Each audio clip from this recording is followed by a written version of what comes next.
Good morning. Blessed day of the Lord. Last night, we are receiving several messages from MBRMC. I don't know if you noticed. And last night, I was also praying, Lord, may you spare us to another flood. But praise God, we were here today gathered, and we are all arrived safely.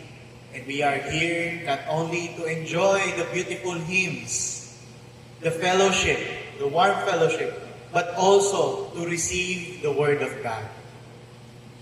For our scripture reading this morning, we'll be reading from Psalm 78, verse 70 to 72.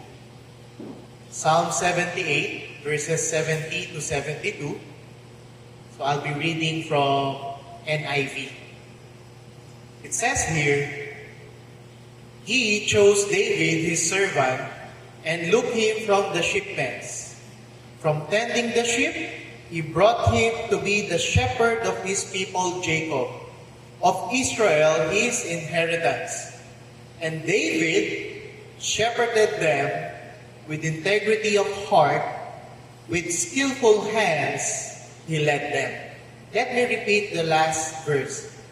And David shepherded them with integrity of heart, with skillful hands He led them. I have this one prayer this morning, and my prayer is this. As we reflect on this Psalm 78, my prayer and hope is for our church, CQC, to become a shepherding church, whose leaders and members are all having what I call a shepherding heart. In this psalm, it is believed to be written by a musician, a temple worker named Asaph. Asaph was a Levite in the court of King David. He was both a music leader and also a teacher. So he belonged to the Levite family. Levites are spiritual leaders. They teach the people of God about the laws. But Asaph is not just a teacher. He is a worshiper. He is a singer. And this psalm, actually it's kind of long psalm, Psalm 78. This psalm narrated or summarized the history of God's people until the time of King David. So the psalm is like a narration of the highs and lows of the people of God, of Israel. It shows this seemingly like a cycle. If you have your Bibles with you, I'll encourage you to color it or highlight it, especially Psalm 78. If you see a scene that is not that good, or a punishment of God, you can highlight it with dark color or red. And then if you see the mercy of God, the blessing of God, the forgiveness of God, you highlight it with green. You would notice that this psalm, there are portion red or dark, there are portion green, and then it will go back to dark, red, you can highlight it dark, and then green, red, green. There's this seemingly a cycle in the life of the people of God. There is their rebelliousness, they will rebel, and then there is the retribution, God will punish them, and then they will be reminded that they have to go back to God, they will repent, and then God will restore them. God will bless them. God will show His forgiveness. But then afterwards, they will again rebel. Then there's the punishment, retribution. Then they will again repent. Then they will be restored. But again, they will again rebel. There will be the punishment, repentance, and see, there's this endless cycle in the life of the people of God. Sometimes, this story of the Old Testament Israel is similar to the story of many believers today. I grew up in a church since young, actually since birth. My joke nga is, since birth, I'm already a Christian because I was named Christian Paulo. So since birth, I'm a Christian. I was brought to the Sunday school. I was raised up in the prayer meeting. You know, prayer meetings, I always sleep during prayer meetings. Kasi they're always silent praying here. Silently praying. So when my father bring me to the church, I just sleep. So prayer meeting is my sleeping time.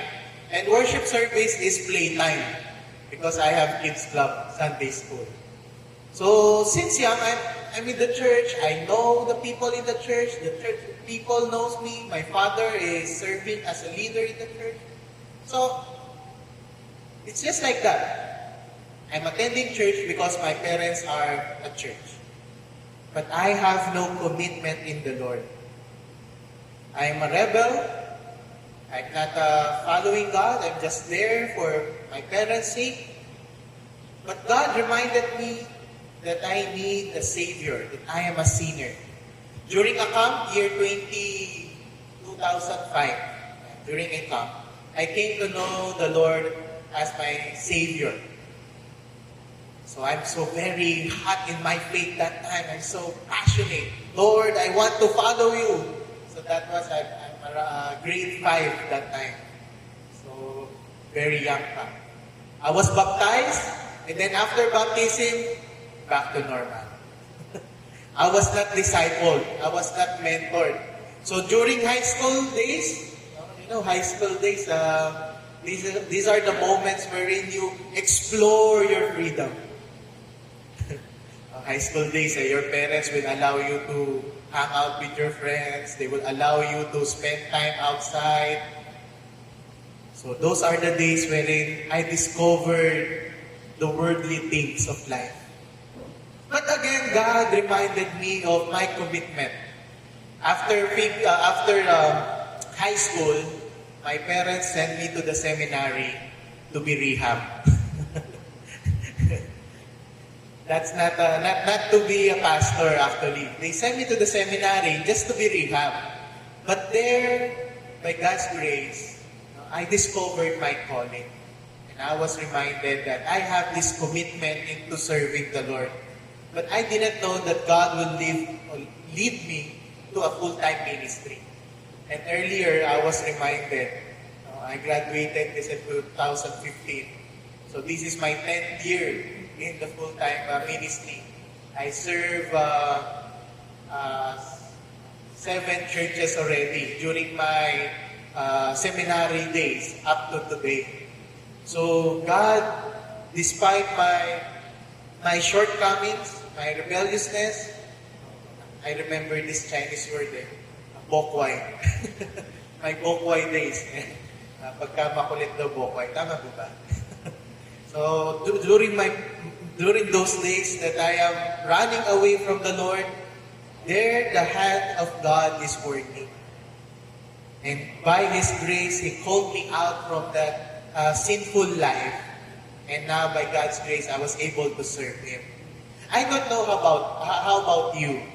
How would you describe your spiritual journey? For sure, there are the highs. Oh, you are so filled and passionate to the Lord in serving and giving all your best. And there are times that you feel low. And there are times, sometimes we transgress, rebelled against the Lord. Sometimes we do things that we do not want to do. And there are times that those things we want to do, we don't do. Same with Apostle Paul's struggle. So, life, our spiritual journey is like the life of Israel. There are the highs, there are the lows. And in our stubbornness, God proves Himself to be merciful. In our stubbornness, God shows His righteous hand and called us out of the bandages of our sin. In Isaiah 53:6, He described the people of God in this way. We all, like sheep, have gone astray. Each of us have turned to our own way. Isn't it that man have that temptation to do things on our way? We want things to be done on our own way. We have our own preferences, own expectations, own desires. But sometimes, the things that God wants us to do are the things that sometimes we do not want to do. But we need to obey. And so when we turn on our way, the Lord has laid on Him the iniquity of us all. What does that mean? Even in the time of the Old Testament, God is showing us that there will be one day someone who will carry our burdens. Someone who will cleanse us of our iniquity. Someone who will bring us out from the darkness and worldliness. Both Psalm 78 and Isaiah, the one I read earlier, what I read, depicts to us a kind of relationship we have with the Lord. That He is our shepherd and we are His sheep. Do you believe that you are one of the sheep who follows God? Are you yearning, following, desiring to follow the shepherd? Do we acknowledge God to be our ultimate shepherd? All of us, we're all equals in the eyes of God. We are all sons and daughters, brothers and sisters in the Lord. And all of us are here because we acknowledge we have this great shepherd, our Lord and Savior Jesus Christ, who called us and brought us all together to be His flock. This psalm and also the Isaiah 53 portrays to us the nature of God being a shepherd.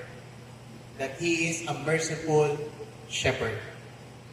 And also portrays to us the picture of the Messiah, our Lord and Savior Jesus Christ, who is our good shepherd.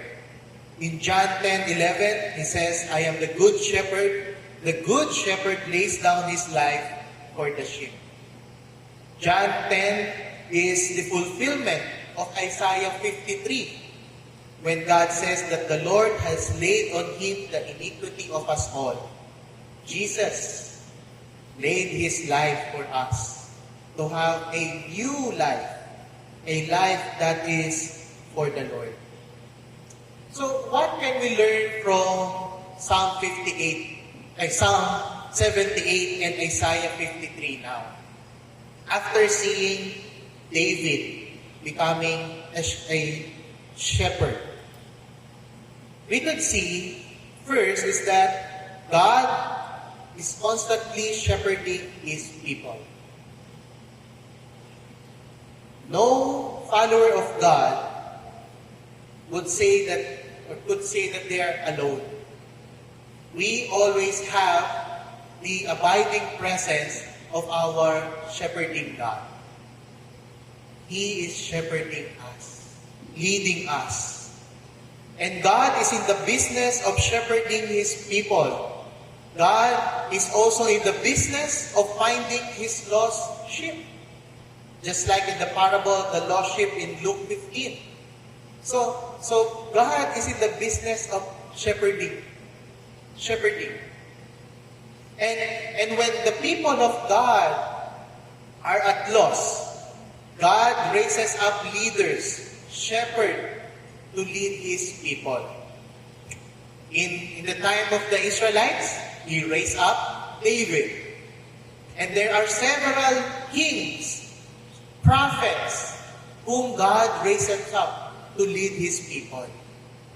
God here is showing that He is active in raising up godly under shepherds, godly brothers who leads His flock. And we could see from Psalm 78, what kind of shepherd does God raise us up? It says there, at least two qualities. First is that they have this integrity of the heart. Integrity of the heart. And then second, skillful hands. What does integrity of the heart means? It means that they have these right convictions based on the truth of God. They have a clear conviction of what they believe. They have this clear conviction of their relationship with the Lord. When a building is not in good condition, they will say that the integrity of the building was compromised. After earthquakes, the engineers, they go out and check the integrity of bridges. Because integrity, sometimes at the surface it is okay, but when they tested it inside, it's no longer okay. Same thing with us, our integrity is not just what people can see, but integrity also speaks about what we do privately. So we see in the life of David, do you think David is a perfect leader? Actually, he's a good warrior. We could generally say he's a good king. He gave peace to the people of God during his reign, during his rule. But when we see the family of David, actually the family of David is a very problematic family. One of his sons raped his daughter. And then the brother of his daughter, Absalom, killed his brother Amnon, who raped his sister. So there's this, in the family, sexual abuse. There is killing in the family. And then Absalom later on rebelled against his father and wanted to take the throne. So imagine if you are in that kind of family. I don't want to be associated to this kind of family. Magulo, very dramatic. Maraming drama.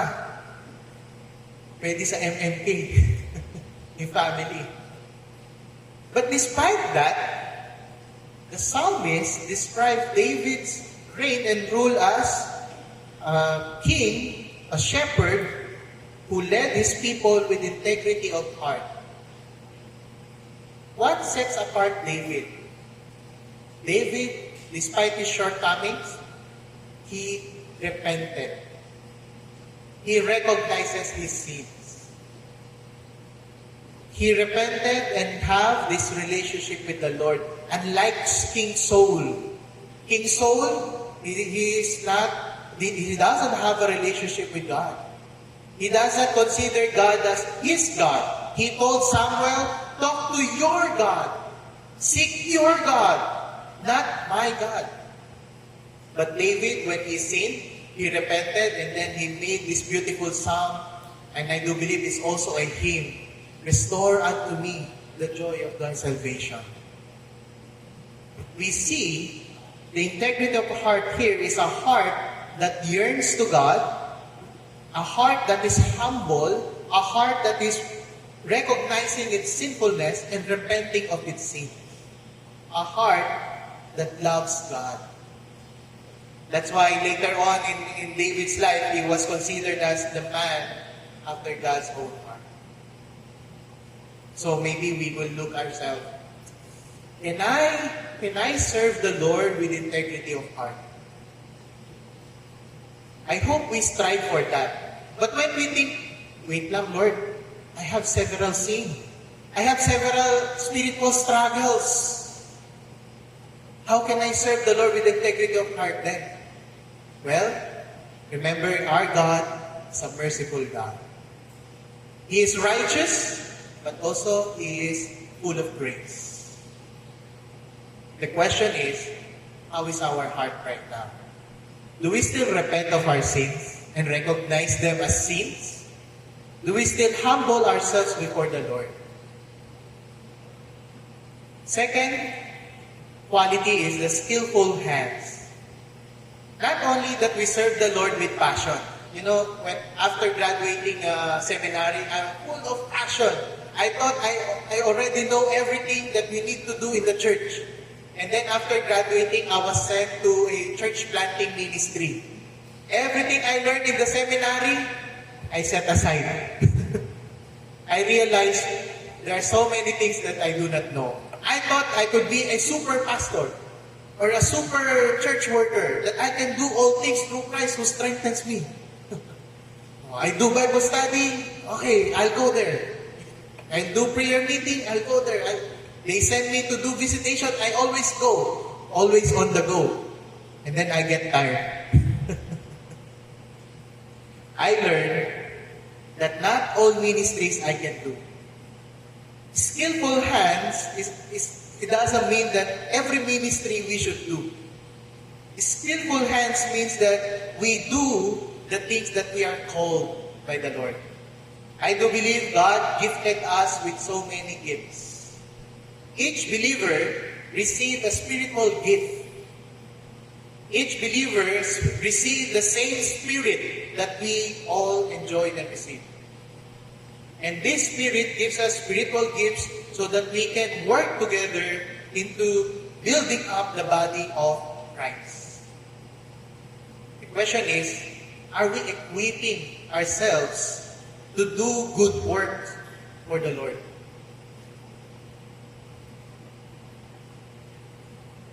You know, when I'm trying to discover back then my spiritual gifts, first I tried joining the worship ministry, singing. And then after singing, one of my pastor told me, Pastor, during that time I'm already in the seminary. Pastor, I already know your spiritual gift. It's not singing. After joining the worship, sabi niya, you go do Bible studies na lang. Okay.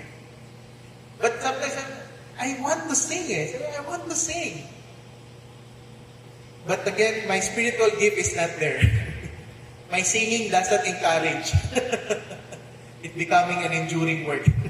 So I go back to where God leads me. My gift is in teaching. My gift is in preaching. So I have to do well in this. How about us? How many of us know our spiritual gifts? In the book of Romans, in the book of Ephesians, and also in Corinthians, there narrated the spiritual gifts. Leadership, encouragement, generous giving, stewardship, being a teacher, being an evangelist, being a prophet, being an apostle. There are so many spiritual gifts. The question is, do you already know your spiritual gifts? If you do, I hope you continue to hone it and use it mightily for the glory of God. When Christ died for us, He wants us to be gathered as a flock.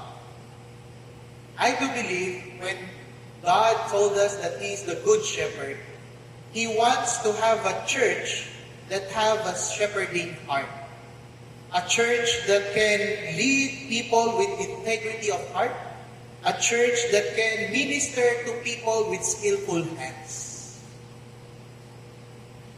So when I say that a shepherding church, we want a church with integrity, and we want a church full of skillful gifts being used. Gifts that are being used. That's why earlier I said, my prayer for CQC is to be a shepherding church. Maybe the question right now is, how can we develop integrity of heart and skillful hands? Because these were not just, that does not just pop up and, I have a skillful hands, I'll go. I have integrity of heart, I go. Sometimes it takes time. But we can start with dose. I call this a daily dose. D-O-S-E. Do you have your maintenance medicine already? Or your favorite vitamins? Multivitamins. Last month, I went to the doctor to have a general checkup. I am confident that I will pass the exam. But sad to say, I have 2 scores. I got 2 medals. No, one high in uric acid, and second, a fatty liver. So sabi ko, I'm still too young to have fatty liver and uric acid, high uric acid. And then the doctor told me, you have 2 options. Okay? First, we can start your medicine. Meaning you have a maintenance to lower your uric and to help your liver. Sorry, medyo puy-puy na kasi kaya nagkaroon na ng liver problem. But there's a second option. The second option is that we have to correct your lifestyle. And then I'm reflecting, what's wrong with my lifestyle? Kasi laging tsa. So, the doctor said, I'm giving you 3 months. So, this is my first month now. You have to change your lifestyle. You have to do some exercises so that you can lower your uric acid and lose your fatty liver.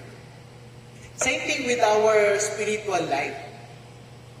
When we realize there is something that we are lacking, we need to take daily dose of exercise or daily dose of medicine.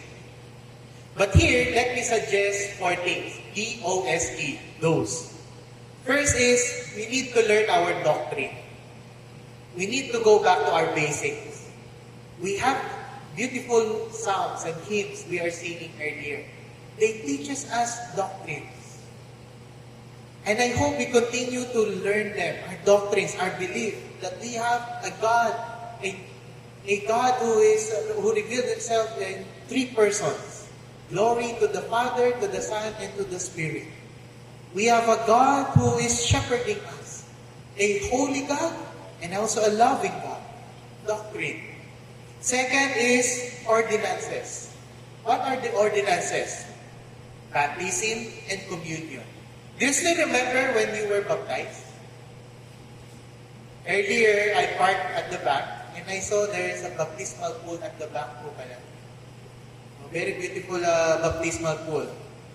Baptism reminds us that we are living a new life. We died and rose up again for the Lord. It speaks about our death to sin and newness in life. Ordinances reminds us of our new life in the Lord. Communion reminds us of Christ's death, resurrection, and promised return. That's why always when we do communion, we remind ourselves, why am I here? Because Christ died for me. Why am I here? Because Christ is my good shepherd. He leads me to this flock.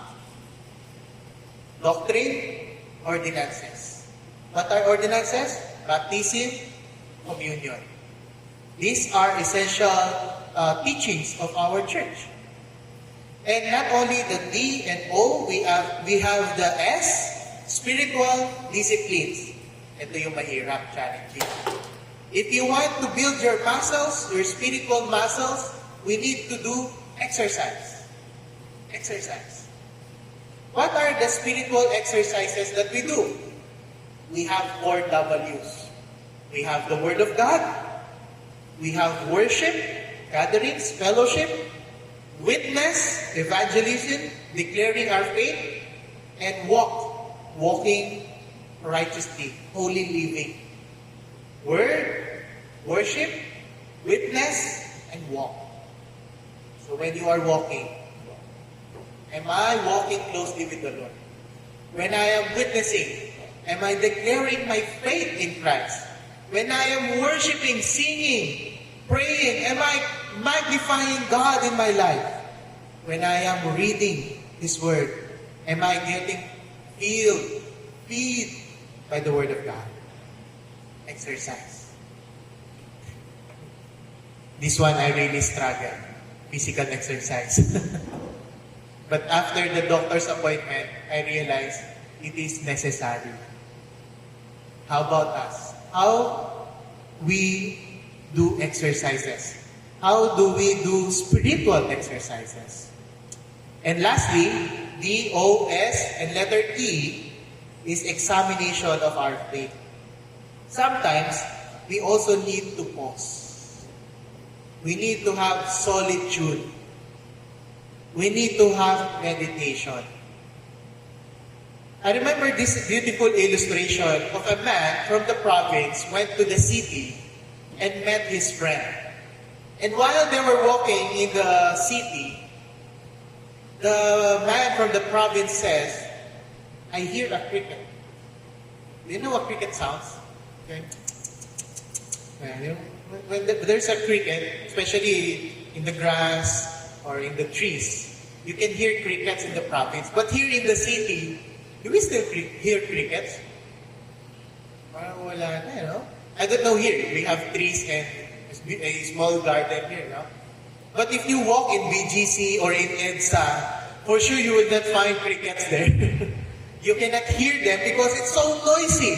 All the jeepneys, the buses, and the fire trucks, the ambulances, you cannot hear cricket sound. But this person from the province, while they were walking, he heard that there's a cricket. How can you hear that there's a cricket? The friend says, I can hear it because I came from the province. All I can hear at night are crickets. It's so silent in the province that you can hear the cricket sound. And I'm so familiar with it that I could not help but hear it. Sometimes when we living here in the city, it's so busy, fast-paced, it's so noisy. Sometimes we do not, or we no longer hear the silent prompting of the Lord. Sometimes also when we are so busy in our life and in our ministry, I'll be honest to you, sometimes it happened to me that I'm so busy in the ministry, I'm no longer relying to the Lord, but I'm just relying to my abilities. And I repented, sorry Lord, I forgot to pause. I forgot to do solitude and just hear what my God is telling me. So do we still have solitude pa ba? Do we have these pauses in life? Aside from the Sunday pause. Sometimes my wife is, I hope my wife will not watch the live stream or the YouTube. Sometimes there are times that I just go to the rooftop of our building. For sure you know the rooftop, the QCCA rooftop. I go there and just look around over the busy Quezon City buildings and roads. And then I just pray and seek the Lord. Sometimes it takes me 2-3 hours there in the evening because there you can have silence. You hear the noise of the city but silence. Then my wife was, because I was not able to crack my time, just enjoying sitting there having pause. Then I forgot my wife is looking for me. And then I said, sorry, I'm just enjoying this solitude. I don't know you. Do you still enjoy silence, solitude? You know, right now, many of us, sometimes me, I'm observing, I'm becoming addicted. Scrolling. You know what Facebook is doing to us? No? It's making us addictive to scrolling. And sometimes we forget, you know this, our attention span is shrinking. You know, students nowadays, they have this attention span of a goldfish. They're starting to lose concentration and focus to maintain because we just get used to scrolling. When you don't want the video, scroll up. When you don't like the message, scroll up. It's easy to entertain ourselves now.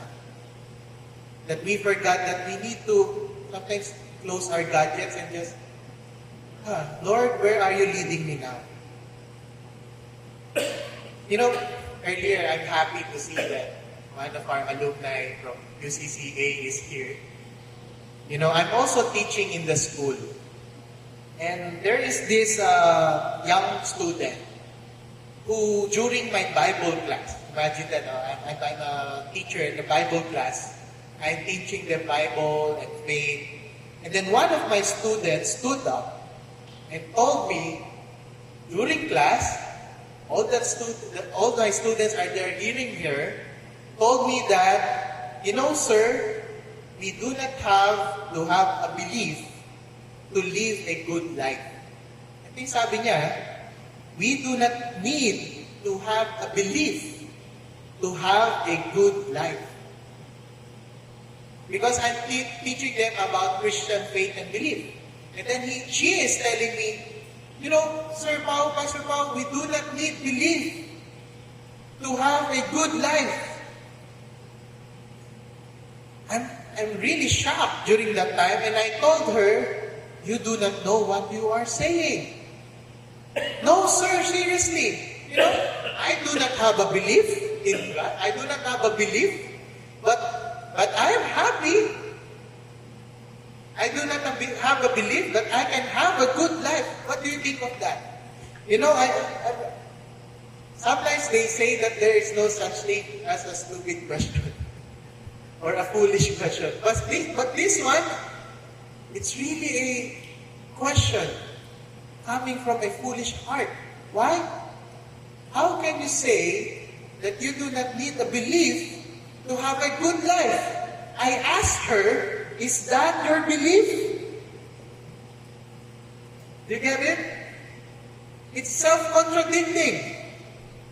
She is saying we do not need a belief. And I asked her, is that your belief to do not have a belief? Sadly, many young people today, many of students today, live a life as if there is no such thing as a belief. Not knowing that that is already a belief. A conviction, but a wrong one. Dear brethren, there is a big need today for shepherding churches. Churches that needs to stand up with integrity of heart and skillful hands to reach out to this kind of people. And it's not easy. But with a shepherding heart, we can. Ang question is, are we ready to be a shepherding church? Our members, are we having a shepherding heart? Who can embrace this kind of people and tell them, Christ also died for you. Let us come to the Lord in prayer. Dear Lord, as we seek your truth and your guidance to our lives, may you remind us, O Lord, of the beauty of your message, of your gospel. That we are all here because of your grace. And that we are all here because we are called to become a flock of God, whose shepherd is Jesus Christ. O Lord, may we continue to seek you as our shepherd. May we be willingly, humbly led by your hand. Help us, O Lord, to learn your ways, your doctrine, your ordinances. Help us also, Lord, to exercise our faith, our spiritual disciplines, and also to have examination of our faith, pauses, so that we can hear your prompting and your leading. O Father, thank you for the example of David, and also for the great example of our Good Shepherd, Jesus Christ, who showed us what integrity of heart and skillful hand is. My prayer, O Lord, that our church CQC will be a church that is willing to shepherd with integrity of heart and skillful hands. Help them, O Lord, to develop their skills, their gifts, so that they can use it for your glory. This is our prayer in Christ's name. Amen and amen.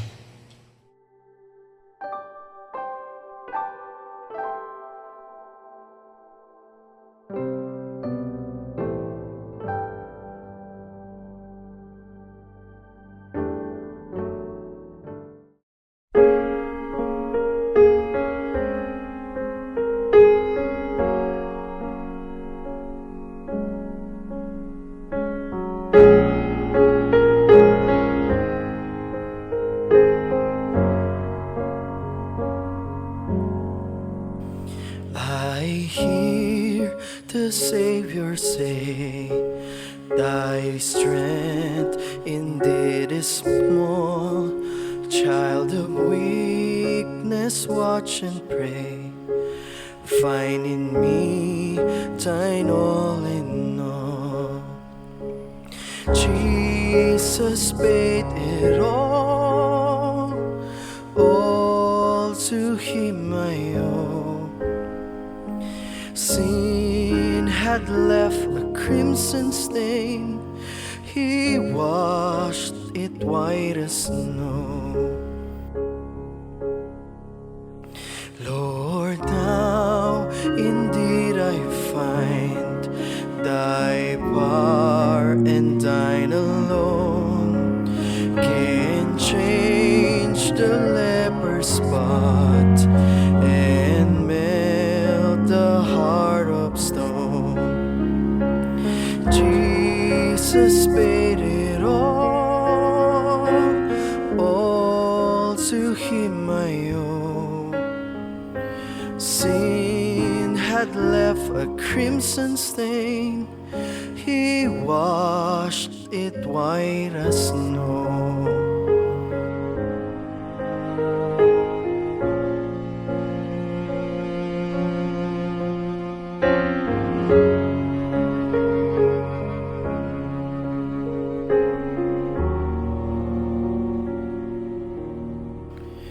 For nothing good have I, whereby thy grace to claim. I'll wash my garments white in the blood of Calvary's Lamb. Jesus paid it all to him I owe.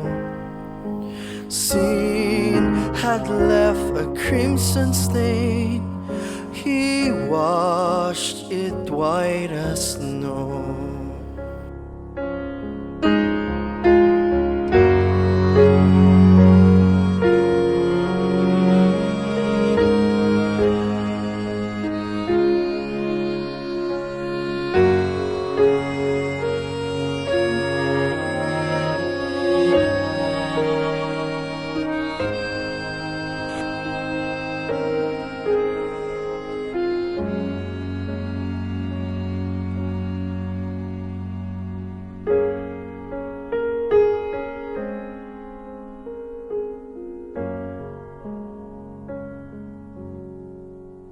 And when before the throne I stand in him complete, Jesus died my soul to save. My lips shall still repeat, Jesus paid it all to him I owe. Sin had left a crimson stain, he washed it white as snow. Jesus paid it all to him I owe. Sin had left a crimson stain, he washed it white as snow. Dear Lord in heaven, we are very thankful for your Son, Jesus Christ, who died on the cross for our sins. We thank you, Lord, for that wonderful gift. We honor you and we praise you. In Jesus' name, amen.